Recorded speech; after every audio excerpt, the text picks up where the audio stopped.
یہ جو کربلا کے واقعات میں جو ظلم کی داستانیں اضافی بیان کی جاتی ہیں، اس کا مستند تاریخی روایات سے کوئی ثبوت بولو بھائی نہیں ملتا۔ اب لوگوں نے اپنی دکانیں چمکا لی ہیں، پانی نہیں تھا، کئی دنوں سے کھانا نہیں ملا۔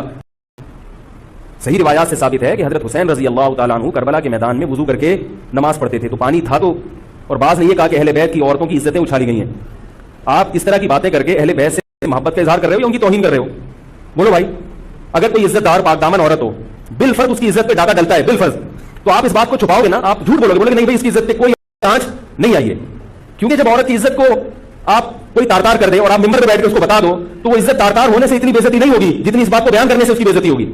اب کربلا میں جو واقعہ ہوا ہے، جس کو یہ ذاکر بڑا رو رو کے 2-3 گھنٹے لوگوں کو مرثیے پڑھ کر رلاتے ہیں، تو اس وقت 72 آدمی تھے حضرت حسین کے ساتھ، مقابلے میں یزید کی فوجیں تھی ابن زیاد کی قیادت میں۔ اب آپ کے تو سارے شہید ہو گئے، باقی صرف خواتین بچی یا زین العابدین بچے، وہ بیمار تھے، وہ بھی خیمے کے اندر تھے، اور خواتین اہل بیت تھی، وہ تو پردے سے باہر نہیں نکلی۔ تمہیں یہ روایات جو ملی ہیں، یہ راوی کون ہے؟ اگر یہ یزید کی فوج کا ہے تو اس بدبخت کی روایت کا اعتبار کیا ہے؟ اور اگر حسینی ہے تو حسینی تو کوئی بچہ ہی نہیں، تو روایت کس نے کی ہے؟ یہ سارا قصہ انہوں نے جھوٹ بنایا ہوا ہے۔ اس میں کوئی شک نہیں کہ حضرت حسین مظلوم شہید ہو گئے، لیکن باقی یہ رنگ بازی جو دی ہے نا انہوں نے، نعوذ باللہ ثم نعوذ باللہ۔ علی بھائی، پہلا سوال آیا کہ امام حسین علیہ السلام کو شہید کرتے ہوئے جو زخم لگے، ان کی جو گنتی شیعہ ذاکرین کی طرف سے بتلائی جاتی ہے، ان کی کیا حقیقت ہے؟ سنیوں کا موقف کیا ہے کہ حسین علیہ السلام پر کتنے مظالم ہوئے تھے؟ شیعہ ذاکرین کا تو مجھے نہیں پتا، لیکن لاجیکلی سپیکنگ جب ہزاروں کے لشکر میں ایک شخص گھس جائے اور تلوار سے کوئی شخص اس کا مقابلہ نہ کر سکے، وہ ایسی تلوار چلائے، اور اس کے ہاتھ میں وہ تلوار ہے جو رسول اللہ کی تلوار ہے۔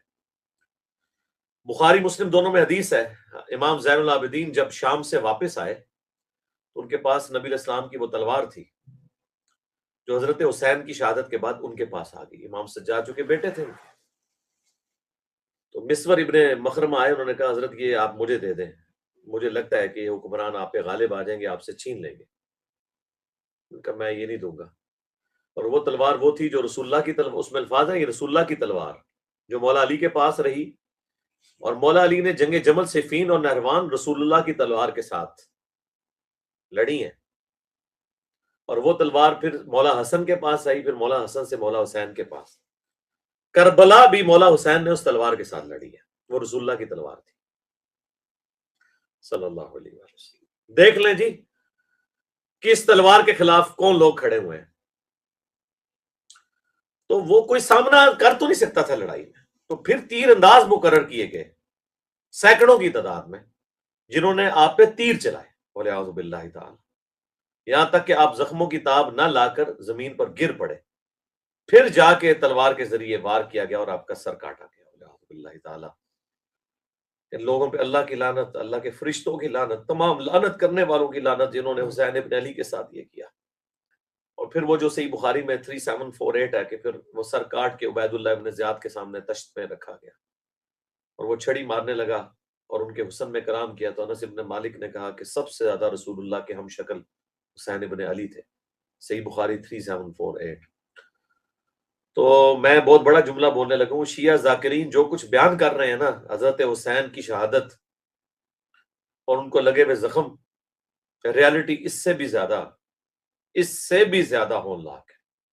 جب سینکڑوں لوگوں کے تیر چلائے جائیں تو جسم میں کوئی 1 انچ بھی جگہ باقی نہیں رہے گی کہ جہاں پہ سیدنا حسین ابن علی کو زخم نہ لگے۔ تو میں تو کہتا ہوں اس سے زیادہ زخم ہے جتنا وہ بیان کرتے ہیں۔ جی نیکسٹ۔ جی علی بھائی، اگلا سوال آیا ہے کہ علی بھائی کیا امام حسین علیہ السلام کربلا قبر مبارک میں صرف ان کا جسم مبارک ہے یا گردن مبارک بھی ساتھ میں ہے؟ کیا آپ بھی حسین علیہ السلام کی قبر پر جائیں گے؟ دیکھیں جی مجھے تو یہ تفصیلات نہیں پتا کہ ان کا سر مبارک ہے یا جسم مبارک، کیونکہ سر اور جسم کو الگ کر دیا گیا تھا۔ تو بہرحال قبر تو عموماً وہی شمار کی جاتی ہے جس میں سر دفن ہو، تو کیونکہ سر تو آپ کو پتا ہے پھر عبید اللہ ابن زیاد اور پھر شام تک لے جایا گیا تھا، اور پھر باقی حسین علیہ السلام کی قبر پہ جی کیوں نہیں جائیں گے؟ مجھے آفر بھی کافی دفعہ ہوئی اس حوالے سے، جو قافلے جا رہے ہوتے ہیں، لیکن اب تو سیکیورٹی ایشوز ہیں، تو اب تو میں رسول اللہ کی قبر مبارک پہ بھی شاید نہ جا سکوں. آپ کو پتہ ہے حالات و واقعات ایسے ہیں اس وقت. تو آپ بس مجھے بھی اسی طرح سمجھ لیں جس طرح حسین ابن علی حج کے دنوں میں لوگ پوری دنیا سے مکہ اور مدینہ آ رہے تھے، اور حضرت حسین ابن علی نے پہلے تو روزہ شریف چھوڑ کے مکے چلے گئے اور پھر مکے سے کربلا چلے گئے. تو ہمیں بھی مجبوراً اب دوبارہ، حالانکہ یہ کورونا کے دنوں میں وہاں پہ ہمارے ایک اسٹوڈنٹ ہیں جو ادھر انتظامیہ میں بھی ہیں مسجد نبوی کی، انہوں نے مجھے یہاں تک کہا کہ میں آپ کو روزہ شریف کے اندر بھی لے جاؤں گا، کیونکہ آج کل تو بالکل بین ہے سلسلہ، تو آپ آ جائیں. تو میں نے پھر اس وقت بھی معذرت کر لی. تو اسی طریقے سے میں تو اب ٹریولنگ کو تو بالکل اوائڈ کرتا ہوں. میری زیادہ زیادہ ٹریولنگ جو ہے اسلام آباد سے جہلم یا جہلم سے اسلام آباد ہوتی ہے، وہ بھی ضرورت کے تحت، اور تو میں کہیں جاتا بھی نہیں ہوں. کبھی کبھار کبھی کسی کریٹیکل ایشو کے اوپر جانا پڑ جائے تو وہ بھی انڈکلیئرڈ ہوتی ہے، اس لیے میں تو متحمل نہیں ہوں.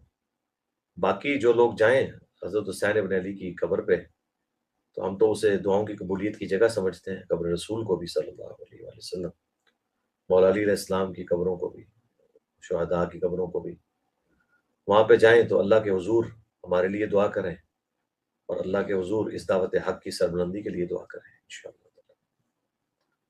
جی نیکسٹ.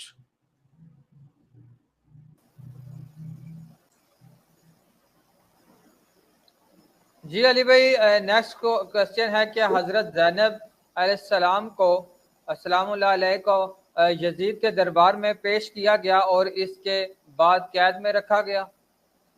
بس یزید کے دربار میں جب پیش کیا گیا اور ان کے خطبے کی جو ہیبت تھی، اس کے بعد الٹیمیٹلی یزید کو پھر ان کو روانہ کرنا پڑا. پھر وہ مدینہ شریف واپس آ گئی تھی. امام سجاد انہی کے ساتھ آئے تھے. بخاری مسلم میں ذکر موجود ہے نا کہ مقتل حسین سے جب شام سے واپس آئے امام زین العابدین، تو ظاہر ہے پھر بعد میں مدینہ شریف آ گئے تھے. اور امام زین العابدین تو خیر مدینہ شریف میں ہی فوت ہوئے، ان کی قبر مبارک بھی وہیں پہ موجود ہے. وہ اکٹھی قبریں تھیں، ان کے اوپر ایک بہت بڑا گنبد بھی تعمیر کیا ہوا تھا. سیدہ فاطمہ کی قبر مبارک، اس کے ساتھ سیدنا حسن ابن علی کی قبر، اور اس کے ساتھ پھر امام زین العابدین کی اور امام باقر علیہ السلام کی. یہ قبریں ترتیب سے ہیں، اکٹھی ہیں.